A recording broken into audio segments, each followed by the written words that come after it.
Tonight, we gather not to just celebrate a band, but to honor a brotherhood and a sisterhood, a family, a force of nature that has defined what it means to bring heart, soul, and unrelenting passion to music, the E Street Band.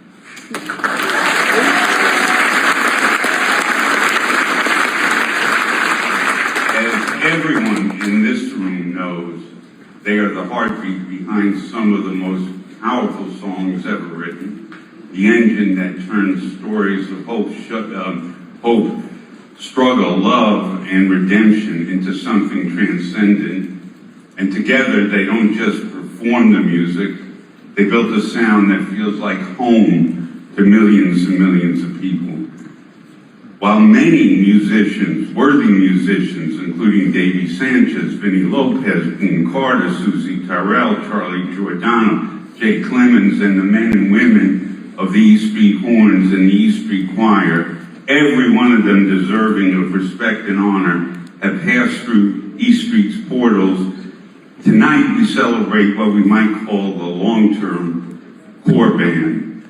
Roy Bittan, Nils Lofgren, Patty Skalfa, Gary Talent, Stevie Van Zandt, Max Weinberg, and in abstention, Danny Federici and Clarence.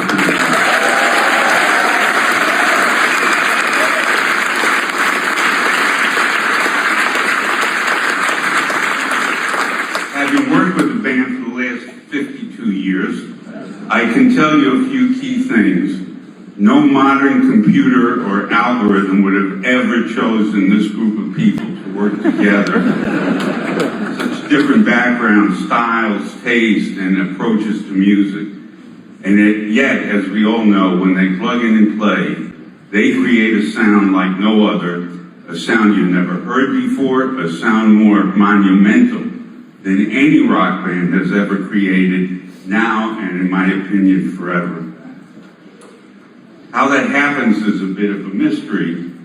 Our great friend Tom Morello says that when he started preparing for one of his occasional appearances with E Street, he was mystified by what he found in the records. He said to me, you know, these arrangements shouldn't really work, but they do. And then he added, magnificently so.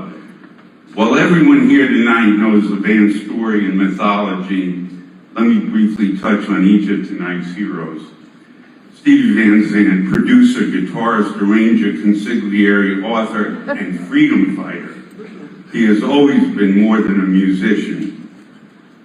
He's been an architect, helping to shape the sound of this band's sound and spirit. His guitar work is always steady and fierce. His vocals filled with a passion that perfectly complements Bruce's. That's why one of my favorite moments is when he and Bruce go head-to-head on Two Hearts.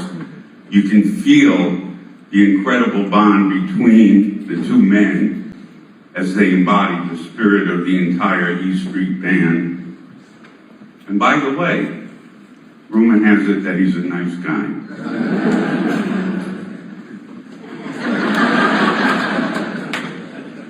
Roy Bittan, the professor. If you've ever felt a song lift you off your feet with a piano line that seems to speak directly to your soul, you felt Roy's touch. His playing is both precise, exacting, and emotional, a rare combination that gives the music its sweeping cinematic quality. He doesn't just play notes, he paints landscapes. When I co-produced Born to Run with Bruce and Michael Pell and was first getting to know him, he shocked me at least twice. Imagine making two contributions to that masterpiece as large as the extraordinary reading of one of Bruce's greatest songs, Jungle Land, and then providing the infrastructure on back streets. And he's not bad on Thunder Road either. On top of which, people tell me he's also a nice guy. Max Weinberg. Brilliant tonight, Max. Fantastic. Every great band needs a drummer who can do more than keep time, which, by the way, Max can do beautifully. They need someone who can drive the music forward with power and purpose. Max works at his drumming to this day. He practices, and takes nothing for granted.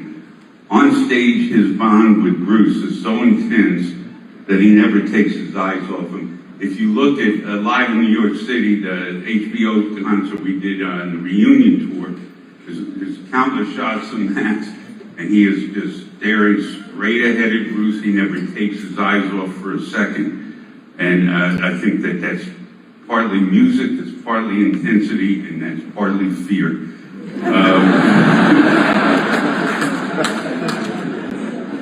A student of the great drummers, he can give Bruce all the howl playing he could ever want, or play as simply as Charlie Watts and Al Jackson, always making the music his own. He brings a sense of urgency to every performance, as if each song matters, and as much as the last, and as much as the next.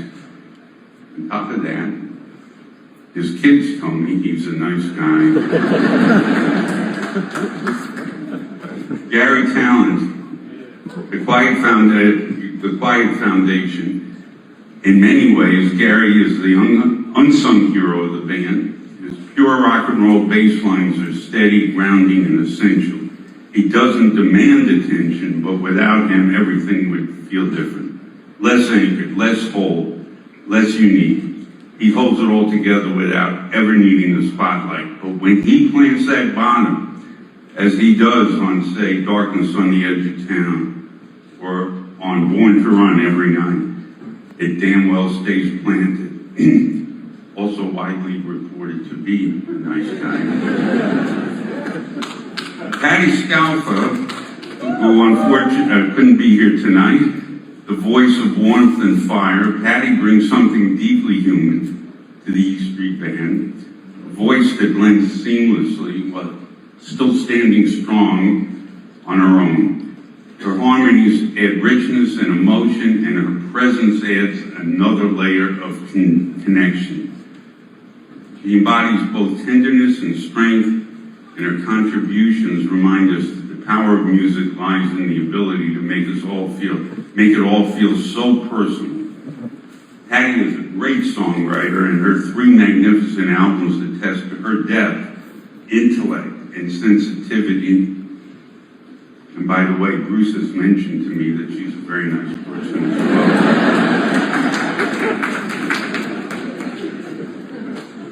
How else would I know, So when Bruce and I first met in 1974, we spent a lot of time just listening to our favorite records together. And one of our favorite artists was the young Nils Lofgren. So no surprise, in 1984, when Bruce found himself in need of another guitar player, he called Nils. Now, Nils is as hardworking a musician as you'll find, versatile and at ease on both rhythm and lead. And while a late joiner, he's made himself indispensable for all of the 42 years he's been in the band. And he makes his mark every night with his extraordinary solos on Youngstown and Because the Night. I have him down as impossible as a nice guy.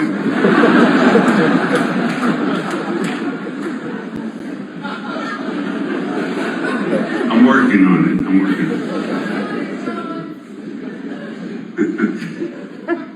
Danny Federici. Danny told me that's such a musical person.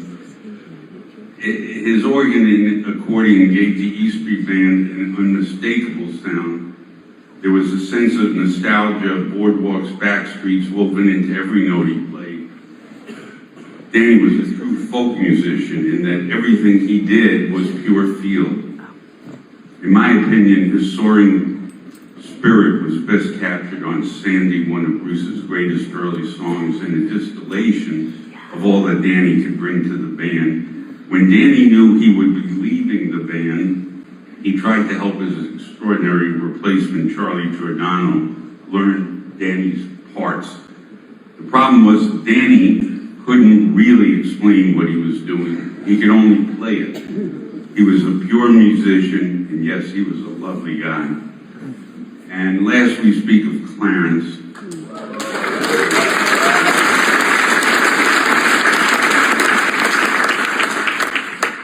didn't just play the saxophone. He told stories with it.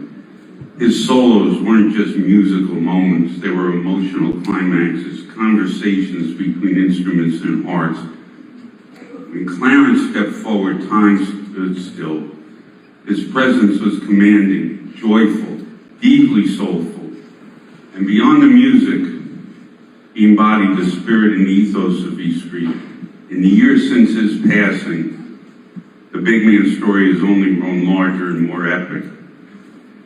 For all of us who bore witness to the magic moments that he and Bruce created, he will always be part of us. For any of you who were at the bottom line in 1974, when Bruce invented the story of the sacred meeting between Bruce and Clarence, it's one of the most unforgettable bits of business you'll ever see on a stage. It stayed with me, certainly, to this day. So, here's to Clarence Clemens, a glorious musician, a true charismatic, and yes, a hell of a guy.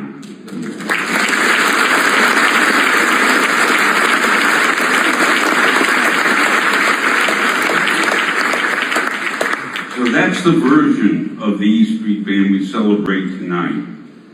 When they take the stage, this incredible collection of individual talents becomes bigger than any one of them. In fact, they become something bigger than all of them. And for me, it always is, night after night, the thousands of shows that I've seen, it becomes a spiritual experience. One, I dare say, almost every single person in this room has experienced, most of us many times over. Now, Stevie once remarked that Bruce, who, by the way, also happens to be a nice guy, is one of the greatest single artists of modern times. Or, as his manager, the incomparable P.T. Barnum Landau might say, the greatest single artist of modern times. Or as that same Mr. Landau did say in 1974 and was recently quoted by Brian Williams, I've seen rock and roll future and its name is Bruce Springsteen. And by the way, and as those of you who have seen what's going on right now on the Land of Hope and Dreams American Tour will attest, that statement is just as true in 2026 as it was when I wrote it 50 years ago.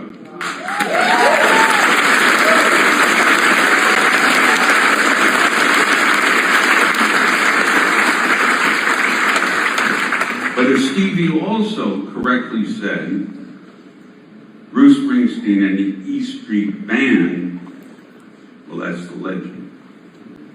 So, ladies and gentlemen, I ask you all to rise. All of you. Up. Out of the seat.